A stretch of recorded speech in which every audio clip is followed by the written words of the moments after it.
He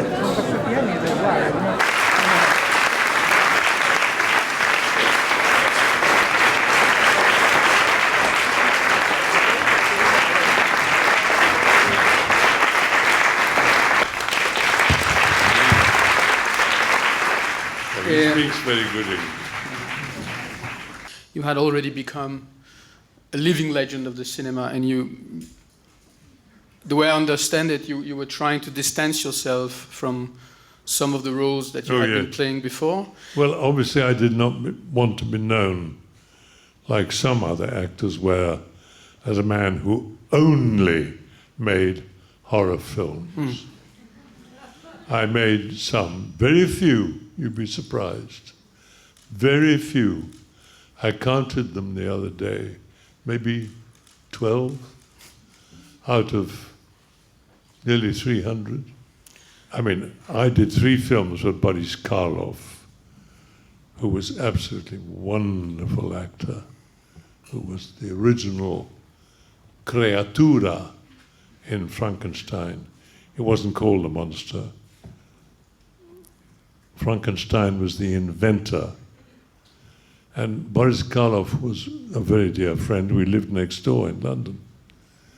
And he was a wonderful actor, a wonderful, wonderful actor, and a wonderful man. He was able to do lots of other things, including comedy. So did I. And poor Bela Lugosi, he never escaped from this type casting, as they call it.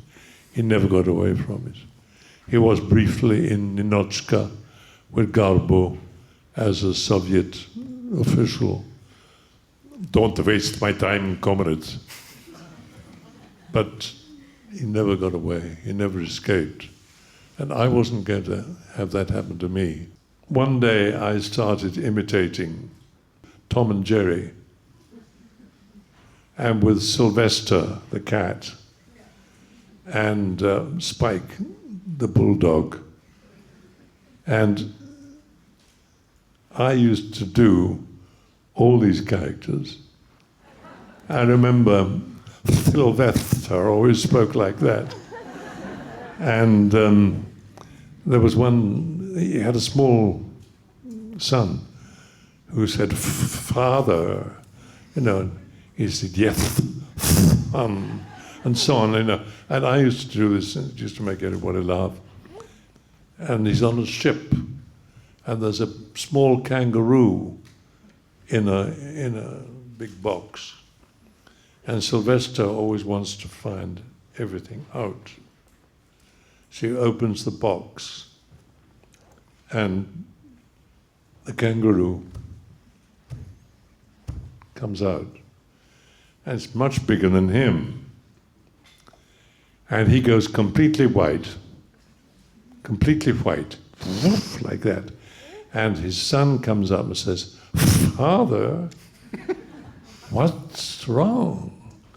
And he said, "A king-sized mouth." I'm going to ruin my whole reputation by doing this.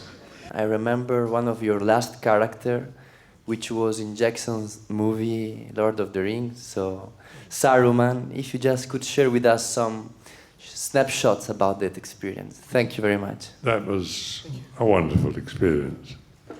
Wonderful experience. Playing Saruman in The Lord of the Rings. And Peter Jackson was a genius. Still is. And when I read these, I thought, my God, this would really be fantastic if it's ever made into a film. And they handed me 2 pages. And it was Gandalf. And they said, "Would you read this?" I thought, oh Gandalf. My dream, you know. I realized, of course, also I was too old.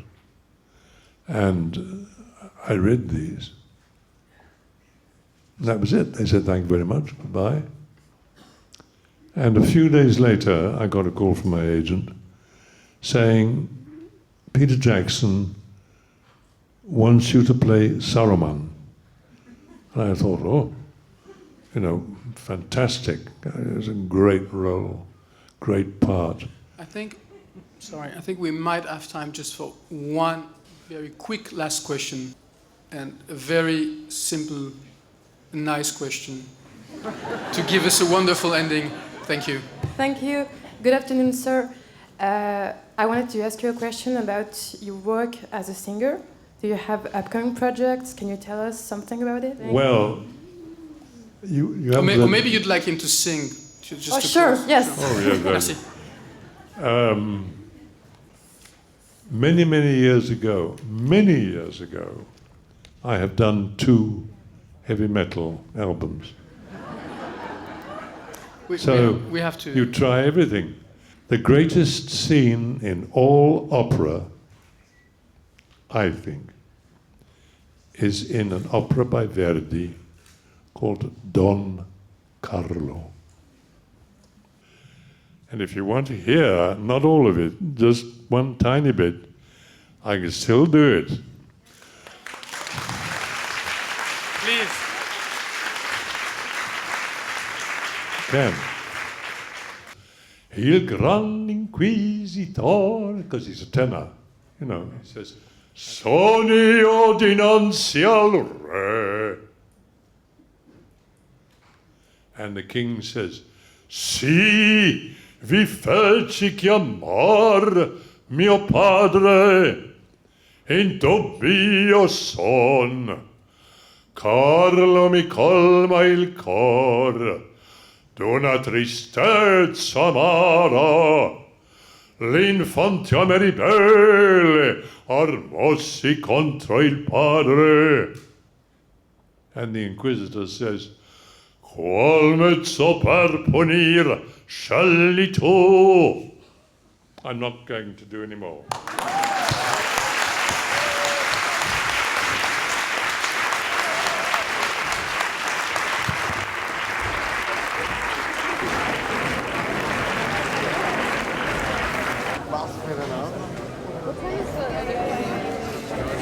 See, I can still sing. Sorry.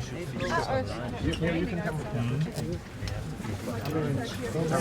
Sir, it was just for the research in paraplegia. May I have a signature, please? To set it on the auction. Thank you, Christopher.